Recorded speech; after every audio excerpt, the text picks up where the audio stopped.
welcome to Recollections May Vary, a royal recap. I'm Kinsey Schofield here with Kevin O'Sullivan. You watch us together on The Political Asylum with Kevin O'Sullivan. In fact, quite a few of you do, so thanks a lot. We love you back.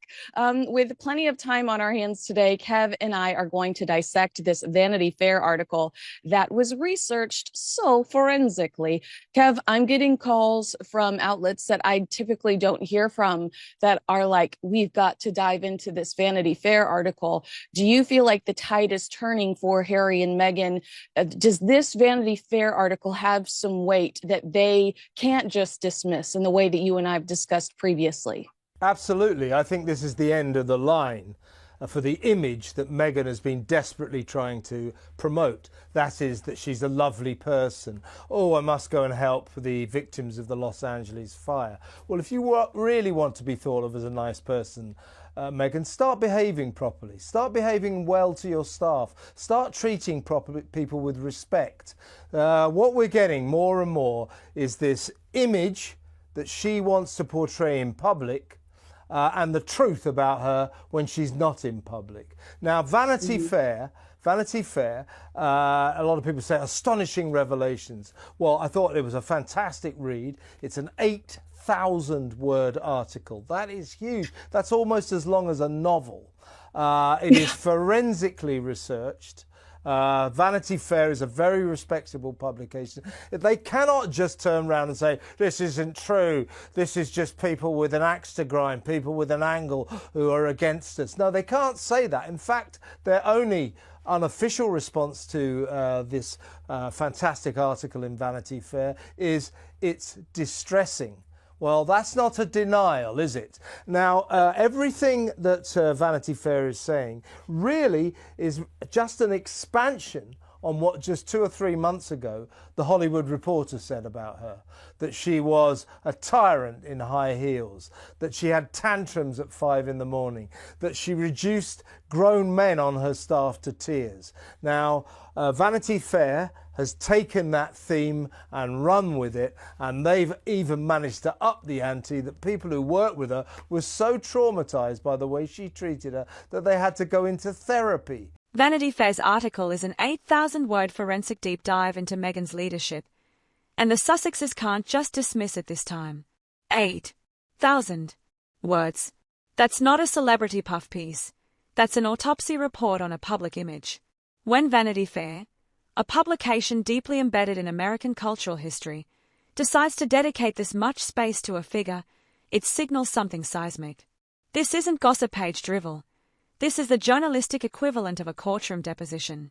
It's thorough, it's deliberate, and most importantly, it's credible.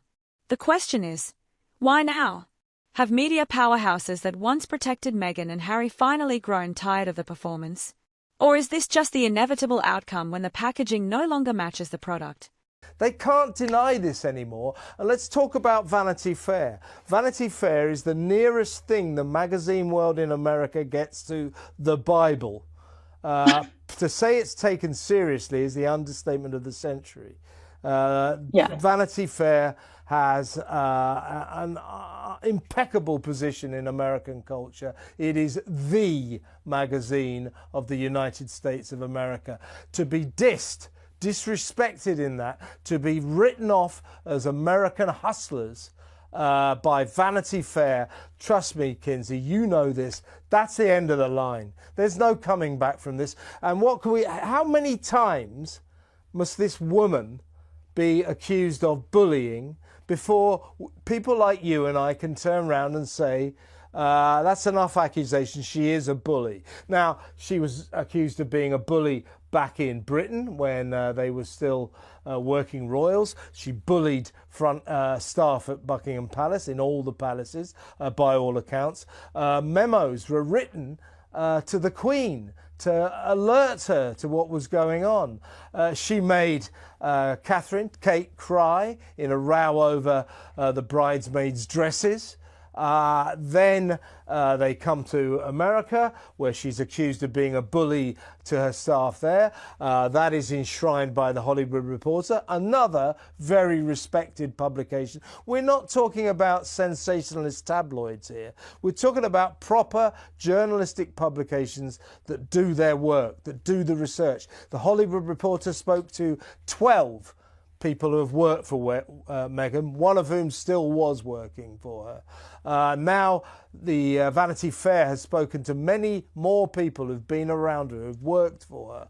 And one person who said that anyone who says Meghan is a delight to work for should be ashamed of themselves. She is a nightmare. She is a nightmare. I mean, I think we can say, unless she's going to come out and explain exactly why she is not a bully, Meghan Markle is a bully.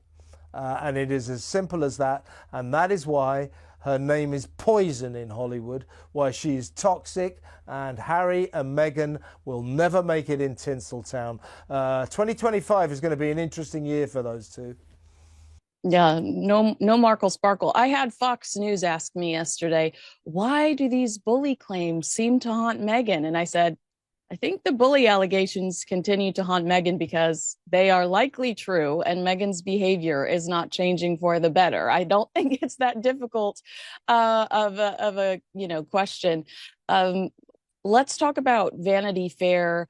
The source that spoke to Prince Harry, they talked about how Prince Harry hadn't absorbed the gravity of what it would mean to sell millions of copies of a tell-all book about a famously guarded family in the middle of a years-long public relations crisis, which Prince Harry kind of kicked gasoline on. The insider said, the power of the written word and the power of the narrative. I don't know if that's something he understood while he was doing it. You know, there also was this exchange that they mentioned, Prince Harry at a party saying, when somebody asked him, had he heard from his family, that person saying, or Harry saying to that person, I hope I do. Kevin, he can't be this stupid. He can't be this dumb. She was reportedly having tantrums at 5 a.m., reducing grown men to tears, creating an environment so stressful that some staff needed therapy. We've heard murmurs of this before, but never with such weight. When multiple, unrelated reports start painting the same picture, it's no longer a whisper campaign. It's a pattern. Leadership isn't about barking orders and demanding perfection.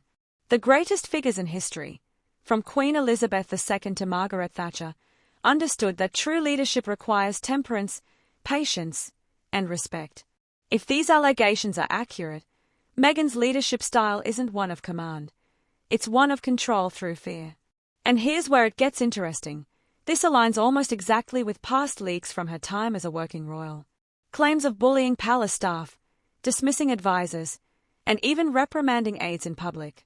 At what point does a string of accusations become an undeniable truth? I think he can. I really think he can. I mean, as you know, Kinsey, he's not renowned for his intellectual prowess. You know, this is a guy who struggled to get to A levels. These are the higher exams you get here in Britain. He had to go to special cramming classes to get them in order to get into Sandhurst Military College to qualify as an officer. I mean, he's just not a very clever guy, and he's lived in a very cosseted world, cut off from the rest of reality. And I think that when he sat down to be interviewed for the book Spare, you know, in a naive way, he thought, well, I have to tell this guy everything I know. You know, he has no register, he has no sort of inner censor. So he just let it spew out. I mean, the stuff he was telling the author, I mean, or the ghostwriter, I mean, do we really need to know? Did we ever really need to know that he had frostbite of his genitals? Willie? I mean, what on earth did he think he was saying? Nobody needed to know that. The stuff he revealed for that book was shocking in its detail, made for a very good read. But I don't think he understood what he was doing. In fact, what he did with Spare was he opened a Pandora's box on thousands of years, generations of royal secrecy. The royals always kept up their mystique, quite rightly. They don't give interviews to tabloids or to magazines, glossy magazines, about the row they just had with their wife or the trouble they're having with their kids, or they can't afford the bills, or, you know, they don't do that because that's the mystique of royalty. Harry didn't understand that. That nuance passed him by, and therefore he vomited it all out into a book that, as I say, was one hell of a read. But, you know, you remember that. I remember reading it and going, my God, what on earth is he saying here?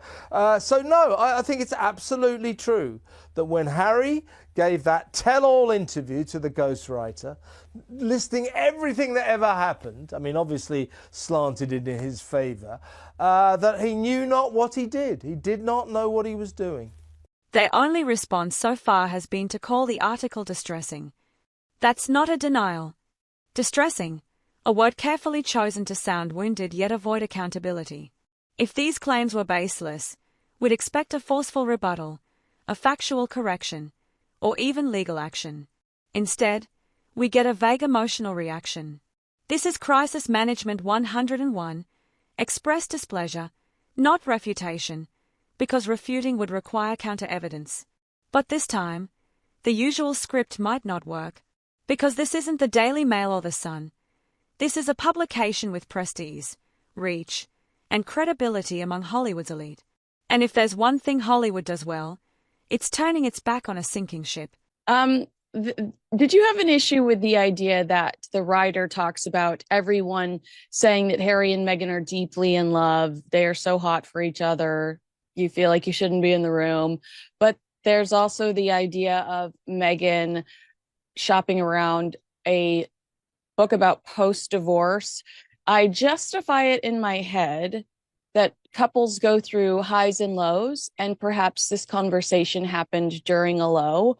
Also, Meghan has had a divorce before. The concept is not as scary to her as it would be for Prince Harry. But I am seeing people that are associated with the Sussexes push back and say it doesn't make sense to include both of those things in the piece. No, in terms of the love affair, you know, they're really hot for each other. I mean, maybe physically they are, I don't know.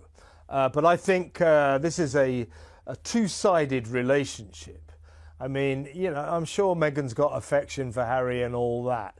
Harry, meanwhile, I mean, I think that essentially Meghan is like a mother substitute to him. People have said that she is reparenting him, that he goes around still going on about the trauma of his childhood.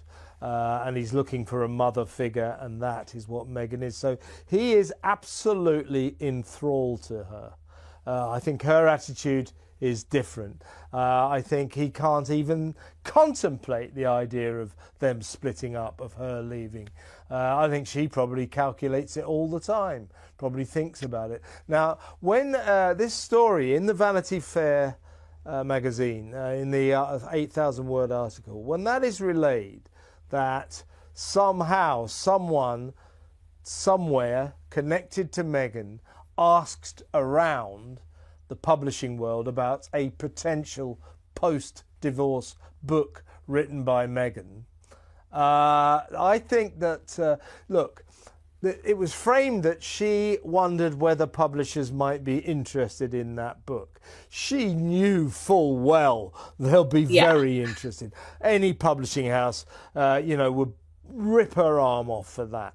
Now, what I think the conversation was, though, it wasn't, would you be interested in a book of this nature, my post-divorce book? It was, how much would it be worth? That was what the conversation was, if these conversations happened. Meghan and Meghan's people are denying it. But again, it's Vanity Fair. They wouldn't just put that in just for a bit of titillation. They really wouldn't. They're not that kind of publication. I suspect that that allegation has gone in, watered down from what it really was. And I suspect that the conversations that were being had would you be interested in that book? There wasn't would you be interested in the book. She knows that. It's how much would this book be worth? That was what the conversation was, if you ask me. She wants to be seen as the world's most compassionate woman, but the reports tell a different story. Image and reality. When the gap between the two grows too wide, the facade collapses. Meghan built a brand on empathy, kindness, and activism. She spoke at the UN, championed women's rights, and portrayed herself as a modern humanitarian. But what happens when the audience starts to see the production wires? The late Maya Angelou famously said, "When someone shows you who they are, believe them the first time." If multiple insiders, former colleagues, and now an institution like Vanity Fair are all showing us who Meghan really is behind the scenes, how much longer can the illusion hold? This isn't just a one-off hit piece. The Hollywood Reporter ran a similar story just months ago. The Hollywood elite once viewed Meghan as their own, a victim of royal rigidity, a woman rewriting history in her own image. But over time, something changed. The praise turned into hesitation, and hesitation has now shifted into open critique. Meghan's Hollywood career was meant to be her redemption arc. If Tinseltown itself is turning its back, where does she go from here? Vanity Fair is as close as you get to a Bible in the magazine world. In media, certain publications hold gatekeeping power. Vanity Fair isn't just another magazine. It's a tastemaker, a cultural judge, and often, a final word on relevance.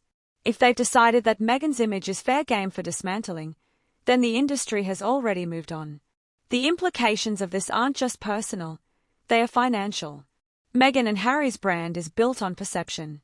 Their Netflix deals, book contracts, and speaking engagements all hinge on the idea that they are compelling, aspirational figures.